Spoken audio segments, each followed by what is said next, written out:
மூட்டு வலி சம்பந்தமாக நம்ம கஷ்டப்பட்டுன்னு இருக்கோம். அதுக்கு என்ன பண்ணலாம் அப்படின்றத இப்போ பார்ப்போம்.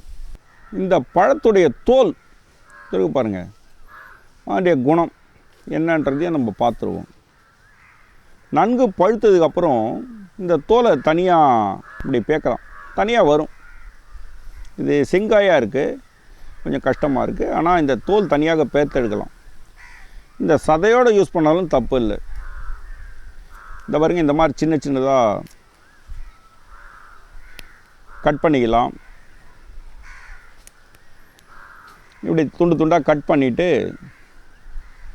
வெயிலில் நல்லா காய வச்சிடலாம் இந்த தோலெல்லாம்.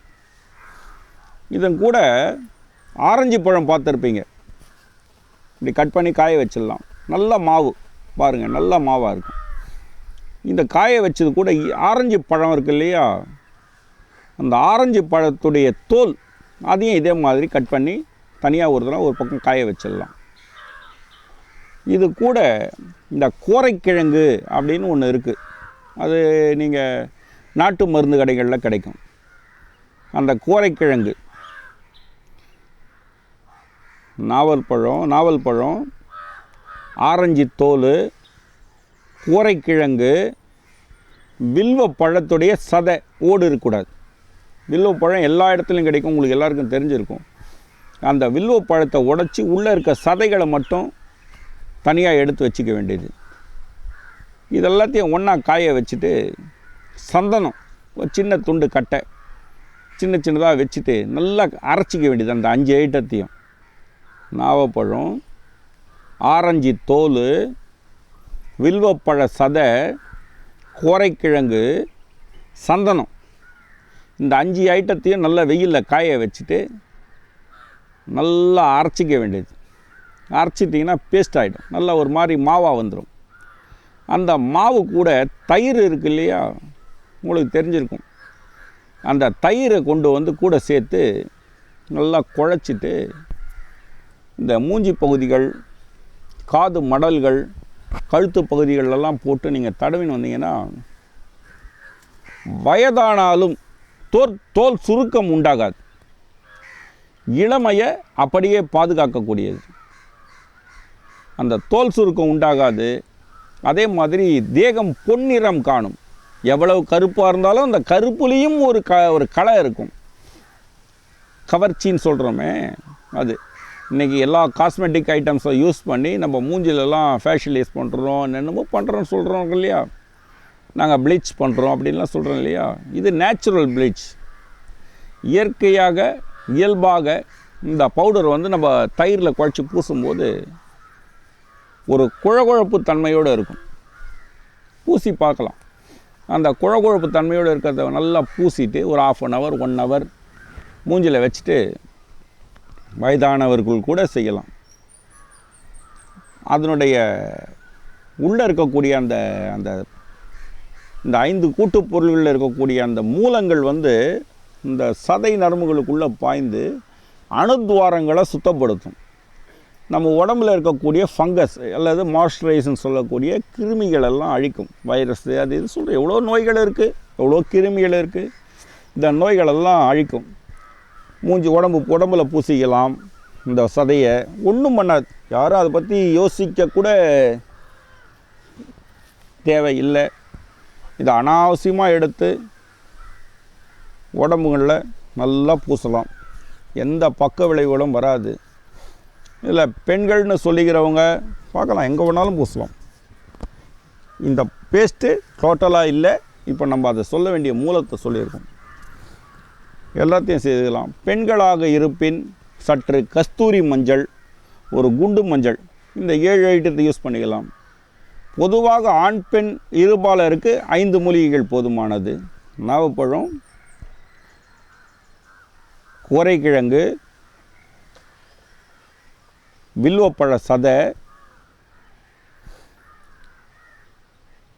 ஆரஞ்சு பழ தோல், அதன் கூட இந்த பழத்துடைய சதை சொல்லியிருக்கேன் ஏற்கனவே, அதன் கூட தயிர் போன்றவைகளை சந்தனக்கட்டை.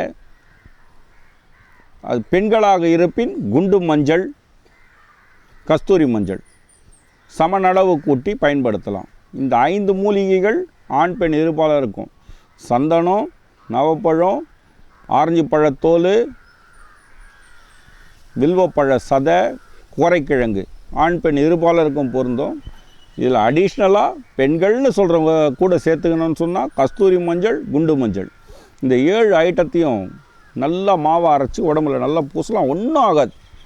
நல்லா தேகம் வந்து மினுமினுப்பாகும். நல்லா காந்தை முகத்துலலாம் நல்லா பூசலாம். ஒன்றும் பண்ணாது. பூசலாம், தைரியமாக பூசலாம். இது எதாவது ஆகிடுமோன்னா பயப்படவே தேவையில்லை. இதெல்லாம் பூசி நீங்கள் குளிக்க ஆரம்பிச்சிங்கன்னு சொன்னால் முகத்தில் இருக்கக்கூடிய சுருக்கங்கள் மறையும். கண்கள் கீழே உண்டாகக்கூடிய அந்த கருவளையம், சிலர் நிறைய தூங்குவாங்க, மூஞ்சி சதை ஊதும், இதெல்லாம் விளக்கும். தெளிவான முகத்தையும் கண் பார்வை தெளிவையும் கொடுக்கக்கூடியதில் இந்த மாதிரி மூலிகைகள் நம்ம கூட நிறைய இருக்குது. இந்த மாதிரி இனங்களை எல்லாம் கிடைக்கிற இடத்துல நட்டு வருங்கால சந்ததியினர்களுக்கு நாம் வந்து இதை எடுத்து சொல்லணும். அழிந்து வரும் நிலையில் இருக்கக்கூடிய இந்த இயற்கை வளத்தை பாதுகாக்கும். அதே நேரத்தில் இந்த இயற்கை மூலிகைகளுடைய தன்மைகளையும் எடுத்து சொல்லணும். ஸ்டார்டிங்கில் ஒரு வார்த்தை பேசின மாதிரி கடவுளால் படைக்கப்பட்ட இந்த இயற்கையின் வரம் நமக்கு கொடுத்திருக்கக்கூடிய இந்த பிரசாதம், வரப்பிரசாதம், இதை நம்ம பயன்படுத்தாததுனால இன்றைய நாட்களில் பல வகையில் நம்முடைய தனித்தன்மையை இழந்துன்னு வரும். அதிக வெப்பம், மூலசூடு, கண்களில் ஒரு எரிச்சல் உண்டாகிறது, ஹை ப்ரெஷர் அப்படின்னு சொல்கிறோம் இல்லையா, அதெல்லாத்தையும் இந்த மூலிகைகள் நீக்கி கொடுக்கும். உடலில் எல்லா பகுதியிலையும் தாராளமாக பூசலாம்.